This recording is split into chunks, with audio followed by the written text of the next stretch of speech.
की मौत भी हो चुकी है। वहीं 60,000 से अधिक लोग कोरोना से ठीक भी हुए हैं। पिछले 24 घंटे में कोरोना के 6,535 नए मामले सामने आए हैं और 146 लोगों की मौत हो चुकी है। अभी देश में 80,000 से ज्यादा एक्टिव केस हैं और महाराष्ट्र में कुल संक्रमितों का आंकड़ा 52,000 से ज्यादा हो चुका है, जिसमें 1695 की मौत हो चुकी है। निजामुद्दीन मरकज केस में दिल्ली पुलिस ने विदेशी जमातियों के खिलाफ शिकंजा कसा है। दिल्ली की साकेत कोर्ट में पुलिस ने तबलीगी जमात के 83 विदेशी सदस्यों के खिलाफ 20 सप्लीमेंट्री चार्जशीट में 5 धाराओं के तहत चार्ज किया गया है।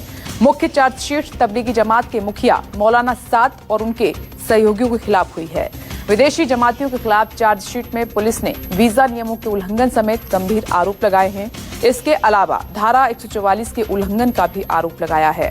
मार्च में तबलीगी जमात के अंतर्राष्ट्रीय मुख्यालय दिल्ली स्थित निजामुद्दीन मरकज में 67 देशों के 2041 जमाती आए थे और इनमें से 916 को दिल्ली पुलिस ने मरकज से निकालकर क्वारंटीन सेंटर्स और हॉस्पिटल्स में भर्ती कराया था। बाकी विदेशी जमाती देश के अलग अलग हिस्सों में पहुंच गए थे, जहां उन राज्यों की पुलिस ने पकड़कर जमातियों के खिलाफ कार्रवाई की है। कोरोना के बढ़ते मामलों को लेकर मोदी सरकार पर राहुल गांधी हमलावर हैं। प्रेस कॉन्फ्रेंस के जरिए कहा, लॉकडाउन फेल रहा है, पीएम बताएं क्या रणनीति है। राहुल गांधी ने तीखा वार करते हुए कहा कि प्रधानमंत्री नरेंद्र मोदी ने पहले 21 दिन का लॉकडाउन किया, लेकिन इसका कोई फायदा नहीं हुआ। महामारी घटने की बजाय लगातार बढ़ रही है। लॉकडाउन के चारों चरण फेल हो रहे हैं। मोदी सरकार विपक्ष को गंभीरता से नहीं लेती। विपक्ष का काम सरकार पर दबाव डालना है।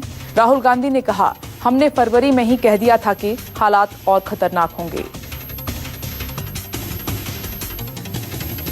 रोजगार को लेकर राहुल गांधी ने सरकार को घेरने की कोशिश की। कहा, सरकार को आर्थिक मोर्चे पर बहुत काम करने की जरूरत है। सरकार को लोगों को कैश देना चाहिए। सरकार कम से कम 50% गरीबों के खाते में 7,500 रुपए महीना कैश ट्रांसफर करे। आर्थिक पैकेज पर भी राहुल गांधी ने सरकार पर वार किया। कहा, पैकेज के बारे में कई प्रेस कॉन्फ्रेंस हुई, पर हमें बहुत उम्मीदें थीं। पीएम ने कहा कि ये जीडीपी का 10% होगा। वास्तविकता ये है कि ये 1% कम है और उसमें भी ज्यादातर लोन है, नकद नहीं। ओडिशा का राउरकेला में कंटेनमेंट जोन खुलने को लेकर जबरदस्त बवाल हुआ। पुलिस और प्रशासन से भिड़ गए लोग। भीड़ ने तस्वीरें ले रहे लोगों के मोबाइल छीनकर तोड़ डाले, जमकर पथराव किया और आगजनी भी की। इस घटना में दर्जन भर से ज्यादा पुलिस वाले जख्मी हुए हैं और स्थिति को काबू में करने के लिए पुलिस ने लाठीचार्ज के साथ आंसू गैस के गोले भी दागे। बताया जा रहा है कि ओडिशा के सुंदरगढ़ जिले में सबसे ज्यादा कोरोना पॉजिटिव राउरकेला इलाके में ही मिले हैं और यहाँ मामला बढ़ने के बाद पुलिस और प्रशासन ने इस इलाके को रेड जोन घोषित कर दिया था। इस मामले में बैरिकेडिंग करके इसे कंटेनमेंट जोन बनाया गया। आज पुलिस कुछ बैरिकेड हटाने पहुंची तो लोग पूरा इलाका खोलने की मांग करने लगे और पुलिस पर पथराव किया गया। कोरोना संकट के बीच बिहार के करीब 15 लाख छात्रों का इंतजार खत्म हो चुका है। बिहार बोर्ड के 10वीं के नतीजे जारी हुए हैं। 80.59% रहा है मैट्रिक रिजल्ट। 481 अंक यानी कि 96.20% के साथ हिमांशु राज ने पहला स्थान हासिल किया है। वार्षिक माध्यमिक परीक्षा 2020 पे कुल 14,94,000 से ज्यादा विद्यार्थी शामिल हुए थे, जिनमें से 4,03,000 छात्र फर्स्ट, 5,24,000 सेकंड और 2,75,000 से ज्यादा छात्र थर्ड डिवीजन से पास हुए हैं। छात्र बिहार बोर्ड की आधिकारिक वेबसाइट पर भी अपना रिजल्ट चेक कर सकते हैं। उत्तर भारत में गर्मी का प्रकोप लगातार बढ़ रहा है। आसमान से आग बरस रही है। दिल्ली एनसीआर में पारा 44 डिग्री से ज्यादा है। लू लोगों को जला रही है। उत्तर, मध्य और दक्षिण भारत में गर्मी से जीना मुश्किल कर दिया है। लू की वजह से कई राज्यों का पारा 47 डिग्री से पार हो चुका है। राजस्थान का चूरू सबसे गर्म शहर रहा, जहां तापमान 47.5 डिग्री दर्ज किया गया।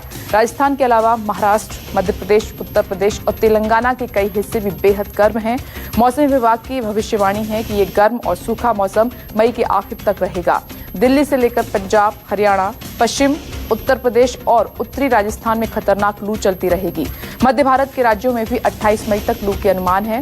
पूर्वोत्तर राज्यों में भारी बारिश के अनुमान है। वहीं केरल और दक्षिणी कर्नाटक में भी छिटपुट बारिश के आसार बताए गए हैं। अगले हफ्ते तक केरल में मानसून की दस्तक हो सकती है और उसके बाद ही गर्मी से थोड़ी राहत मिलेगी। देश में अब तक चली 3060 श्रमिक स्पेशल ट्रेनें, 40 लाख लोग घर पहुंचे हैं। भारतीय रेल का दावा है कि रेलवे ने आधिकारिक बयान में जानकारी देते हुए कहा कि 1 मई से चलाई गई श्रमिक ट्रेनों से 40 लाख कामगार मजदूरों को उनके गृह राज्य तक पहुंचाया गया। आधिकारिक आंकड़ों के मुताबिक इस दौरान 3060 श्रमिक विशेष रेलगाड़ियां चलाई गईं। रेलवे ने यह भी कहा है कि इनमें से 2608 रेलगाड़ियां अपने गंतव्य तक पहुंची, जबकि करीब 453 रेलगाड़ियां अभी रास्ते में हैं। जिन 5 राज्यों, केंद्र शासित प्रदेशों से सर्वाधिक संख्या में रेलगाड़ियां चली, उनमें गुजरात से 853, महाराष्ट्र से 550, पंजाब से 333, उत्तर प्रदेश से 221 और दिल्ली से 181 ट्रेनें चली हैं। रेल में सफर करने वाले यात्रियों के लिए विशेष अलर्ट जारी किया गया है। अब से रेलवे ने 15 जोड़ी विशेष ट्रेनों में सफर करने वाले यात्रियों के लिए कुछ नियमों में बदलाव कर दिए हैं। लॉकडाउन के बीच रेलवे ने इन ट्रेनों का संचालन शुरू किया था। रेलवे ने अब विशेष ट्रेनों के लिए एडवांस रिजर्वेशन का समय 7 दिन से बढ़ाकर 30 दिन कर दिया है। इसके अलावा इन ट्रेनों में किसी तरह की तत्काल बुकिंग नहीं होगी। आरएसी वेटिंग लिस्ट वाले टिकट विशेष ट्रेनों के लिए जारी होंगे। हालांकि वेटिंग टिकट वाले यात्रियों को ट्रेन में चढ़ने नहीं दिया जाएगा। पहला चार्ट ट्रेन के डिपार्चर के समय से 4 घंटे पहले जारी होगा, वहीं दूसरा चार्ट 2 घंटे पहले बनेगा और पहले ये चार्ट 30 मिनट पहले बनता था। यात्री काउंटर के अलावा पोस्ट ऑफिस, यात्री टिकट सुविधा केंद्र, आईआरसीटीसी की अधिकृत एजेंट और कॉमन सर्विस सेंटर से भी बुकिंग करा सकते हैं। गुजरात ने श्रमिक मजदूरों के घर वापसी आंकड़ा जारी किया है और श्रमिक स्पेशल ट्रेन की मदद से करीब 13 लाख प्रवासी मजदूर गुजरात से लौटे हैं। गुजरात सरकार अब तक 882 श्रमिक विशेष ट्रेन चला चुकी है और इनके जरिए करीब 13 लाख प्रवासी मजदूरों को उनके गृह राज्य भेजा जा चुका है। सोमवार की रात गुजरात से 43 और ट्रेन रवाना हुई हैं। इनमें से 17 उत्तर प्रदेश, 13 बिहार, 8 ओडिशा, 3 झारखंड, आंध्र प्रदेश और त्रिपुरा के लिए एक है। देश भर में संचालित 3000 से ज्यादा श्रमिक स्पेशल ट्रेन में से गुजरात से 882 ट्रेन संचालित की गई हैं।